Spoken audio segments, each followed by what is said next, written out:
السلام علیکم ورحمۃ اللہ وبرکاتہ نحمدہ ونصلی علی رسولہ الکریم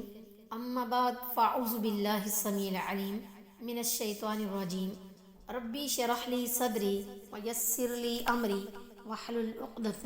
من لسانی یفقہوا قولی۔ آج کے سبق کا آغاز ہم سورۃ البقرہ کی آیت نمبر 22 سے کرتے ہیں۔ اعوذ باللہ من الشیطان الرجیم، بسم اللہ الرحمن الرحیم۔ الذی وہ ذات جس نے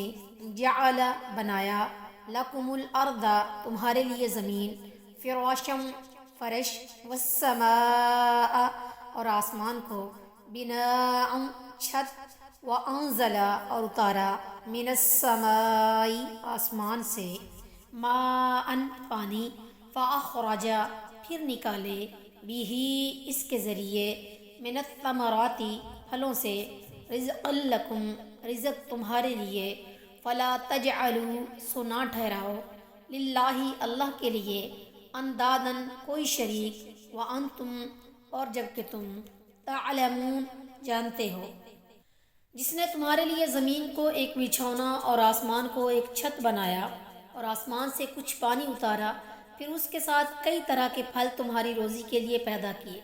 پس اللہ کے لیے کسی قسم کے شریک نہ بناؤ جب کہ تم جانتے ہو،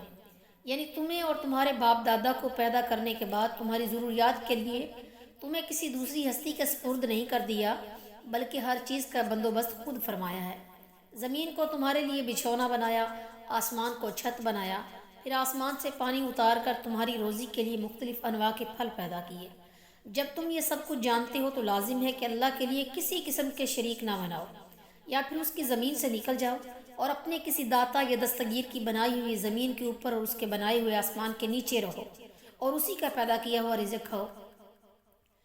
یہاں پر مان کا ترجمہ کچھ پانی تنوین کی وجہ سے ہے، اور امدادن کا ترجمہ کسی قسم کے شریک یعنی جمع اور نکرہ کے مفہوم کو واضح کرنے کے لیے کیا گیا ہے، یعنی نہ ذات میں شریک بناؤ، نہ صفات میں اور نہ ہی افعال میں۔ وما علینا الا البلاغ۔